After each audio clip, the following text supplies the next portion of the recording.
নমস্কার, আপনারা দেখছেন তুহিনার হেলদি রান্না। আজ নিয়ে এসেছি দারুণ মুখরোচক আর একদমই জিভে জল আনা একটা লোভনীয় রেসিপি, যেটা সন্ধ্যাবেলা চায়ের সঙ্গে খেলে একদমই জমে যাবে।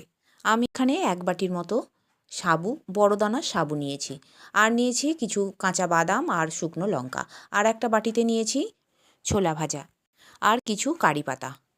এখন আমি কড়া বসিয়ে দিয়েছি আর কড়াতে দিয়ে দিলাম সাদা তেল। সাদা তেল গরম হলে আমি এতে 2 চামচের মতো সাবুদানা দিয়ে দিলাম। এবারে কিছুক্ষণ অপেক্ষা করব আর একটা ছাঁকনি দিয়ে একটু নাড়াচাড়া করব। সাবুগুলো দেবার সময় এগুলো ডুবে যাবে, আর যখনই এগুলো ভাজা হয়ে যাবে তখন কিন্তু এগুলো তেলের ওপর ভেসে উঠবে, আর তখন আমি ছাঁকনি দিয়ে তুলে নেব।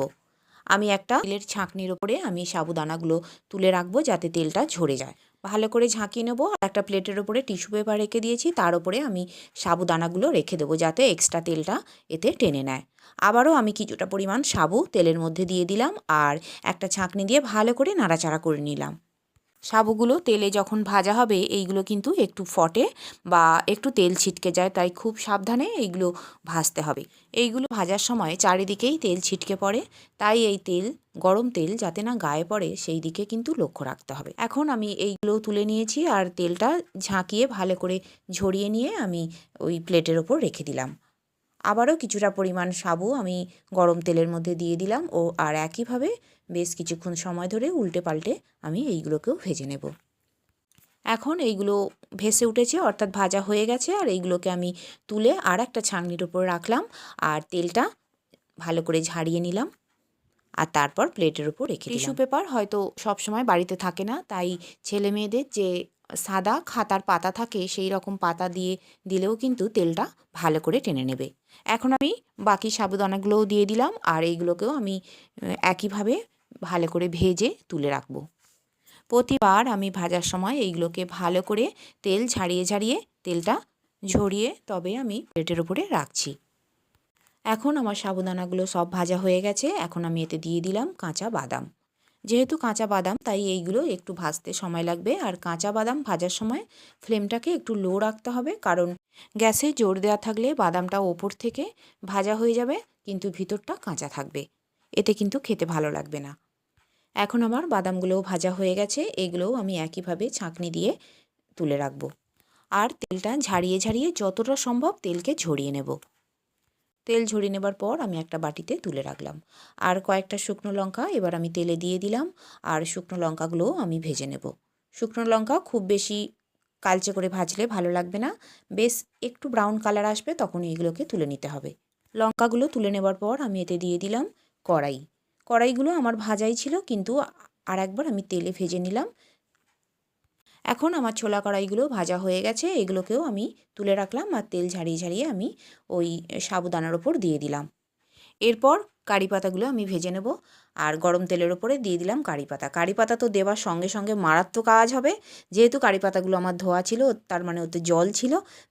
এত ফটফট করে আওয়াজ হয়েছে আর এত তেল ছিটকেছে যে আমি ভয়ে সরে গেছি। তারপর কিছুক্ষণ পর তেল ছিটকানো বন্ধ হতে তারপর আমি এগুলো ছেঁকে তুলে নিলাম।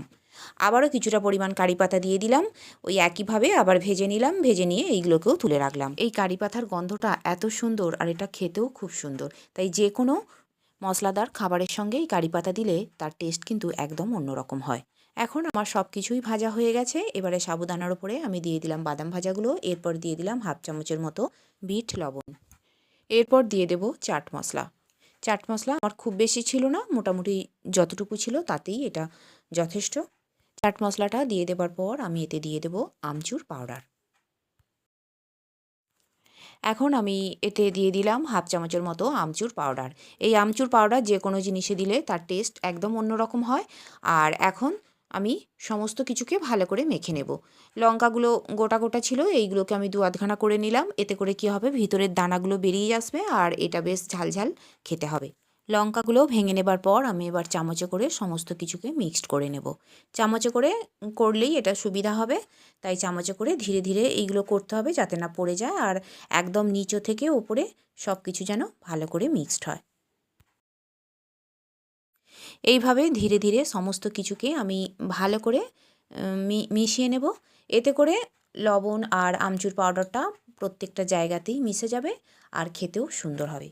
অনেক সময় সন্ধ্যাবেলা চায়ের সঙ্গে মুখরোচক কিছু খেতে ইচ্ছা করে, অথবা বাড়িতে কোনো গেস্ট এলে তাদেরকে যদি চটজলদি এইরকমভাবে মুখরোচক সাবু ভাজা তৈরি করে দেওয়া যায় চায়ের সঙ্গে, তাহলে কিন্তু তারা দারুণ খুশি হবে। আর সবার বাড়িতেই ছেলে মেয়ে থাকে, আর তাদের তো বায়নার শেষ নেই, তাই তাদেরকেও মাঝে মাঝে এইরকমভাবে মশলাদার সাবু ভাজা তৈরি করে দিন। আর বন্ধুরা, আমার রান্না যদি ভালো লেগে থাকে আর যদি নতুন নতুন ঘরোয়া অথচ সুস্বাদু রান্নার রেসিপি পেতে চান, তাহলে আমার চ্যানেলটিকে সাবস্ক্রাইব করুন আর পাশে থাকা ঘন্টাটি বাজিয়ে দিন। আর লাইক শেয়ার কমেন্ট করতে কিন্তু একদম ভুলবেন না। তৈরি হয়ে গেল আমার দুর্দান্ত স্বাদের লোভনীয় ও মুখরোচক মশলাদার সাবু ভাজার রেসিপি। আর আমার রান্নাটি দেখার জন্য সকল বন্ধুদের জানাই ধন্যবাদ। ভালো থাকবেন।